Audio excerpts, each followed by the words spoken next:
আর হাম সকাল বলতে লাইট বলতে হরম সিস্টেম নাই, আর তো যতক্ষণ ফারাত হাম আছে এতক্ষণ আর আছে, মানে লাইট হোক দিন হোক সকাল হরম সিস্টেম নাই। এত একটা নির্ধারিত দেখি আর সকালে আজানের পর উড়ি, মানে 4:30 5টা বাজে উড়ি। তারপরে 7টা বাজে হাম শেষ, চা খাইতে যাই, চাটা খাই এর আবার ঘাস কাটতে যাই, ঘাস কাটিয়ে আই। আবার আবার 10টা বাজে চা খাই, আবার ঘাস মেশিনে কাটি। তারপরে গরুর দিই খাই, হাবাই তাবাই গোসল টোসল গড়াই আর বাসা যাই, বাসাতে যাই রে বা তাত খাই এসাদ রেয়াজ করি আইরে খেত খামার হাম করি।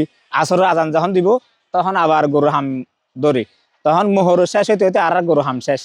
যেমন ধরুন লাথিয়া গরু আইয়ের আবার গরু যার লাথি এখন একটা সমস্যা হই ফার্মত তাহাই আর আর এত 24 ঘন্টা মানে 24 ঘন্টা ফার্মত 22 টাইম। আর তো ডাক্তার নাই, ডাক্তার বলতে হন যদি সিরিয়াস হইলে এলে ডাক্তার আনিলি, মানে দেখা শোনা সব কিছু করি। নিজে যদি না পারি ভাল লাইলে এরকম ডাক্তার আনি। মায়া বলতে আনার থেকে আরো আরাম মুরগি আরো বেশি মায়া করে। আর গরুর দুষ্টুমি করলে আয়াতে একটু মারি, কিন্তু ওরা মারে না, না মারলে তো গরু শান্ত হয় না, বুঝেন নাই? গরু মায়া গরি বলে তো আজ গরু এত বড় বড়। ফার্ম যদি খালি থাকে আর ভালো না লাগে, ফার্মত গরু থাকিলে আর ভালো লাগে, সারা বছর গরু থাকে। আর আর ফার্মত মানে এইটা আর গরু না মালিকের গরু, আর নাকি আর হাম গরি না চৌরি গরি না নাকি আর নিজের হারম গরির এলে হন বেতে বেত ইনশাল্লাহ নাই। আর সাময়ও ফাইব দিলে আশা নগরি। আর আর মালিক গরু মালিক থাকে দে ওরা 2 ভাই, 1 ভাই থাকে শহরত আর ভাই থাকে লন্ডনত। হ্যাঁ, এই বহন আর নথাকে যা হয় তা ফোনের মাধ্যমে হয়। আর মালিক যদি বড় ভাই যদি আইলে মাসের মধ্যে আসি মানে চাই যাগো, মানে এগুলো এক কথা এটা যেটুকুন গরু আছে যেটুকুন জিনিস আছে মানে এগুলো সব আর চিন্তা করি না আর হামা ব্যাগ কিনা আর হাম আর গরু না অনেক ভালোবাসে বলি তো আজকে প্রায় 13-14 বছর চুরি করি। আর হামারও যে মালিক আছে এবার তো ভালোবাসে বলে তো আজ এত বছর চুরি করি, নইলে তো আর এত বছর চুরি করি না ভাইতাম। মানুষের হামারত মানুষ আজি এর 7 দিন 2 মাস থাকি 3 মাস থাকি তাই যাবো। আর আর এই তারাকে আর মালিক না আর তার ভাই ইয়া হনে কি নাই ভেদাভেদ নাই।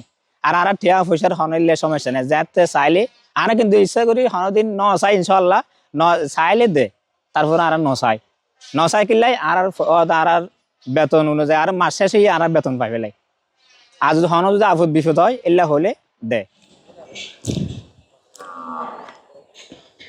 গরু হচ্ছে এমন একটা ইমোশনাল জিনিস যেটা আমাদের, আমি মনে করি যে চট্টগ্রাম শহরে প্রত্যেক ঘরে ঘরে একটা ছেলের কাছে হলেও আছে।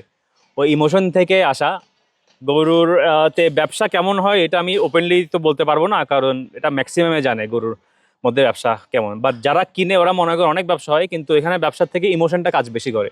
কারণ গরু একটা যখন আমাদের এখানে হয় এটা নিজের বাচ্চার মতো করে পালতে হয়, ওষুধ থেকে শুরু করে সব কিছু। সো গরুর কিছু একটা হলে আমাদের নিজের বাচ্চার যেরকম কিছু হলে আমাদের ঘুম হয় না, সেম গরু কিছু হলে আমাদের কিন্তু রাতের ঘুম হারাম হয়ে যায়।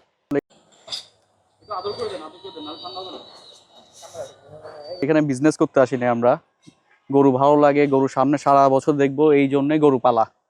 গরু পালতে পালতে মানে একটা ইমোশন এমনটা ক্রিয়েট হয় যে যখন আমরা কোরবানির জন্য গরু দিই তখন চোখের পানি যাতে আসতে হয় এরকম একটা ফিলিংস থাকতে হবে। গরু পালবো বছরকে বছর, ওই গরুটাকে আমরা কোরবানি দেওয়ার জন্য প্রিপারেশন নিই, এটাই হচ্ছে ইমোশন। এখন আর ব্যবসার ক্ষেত্রে লাভ লস থাকবে, কিন্তু এই ইমোশনের কাছে আসলে লাভ লসটা ধরা যায় না।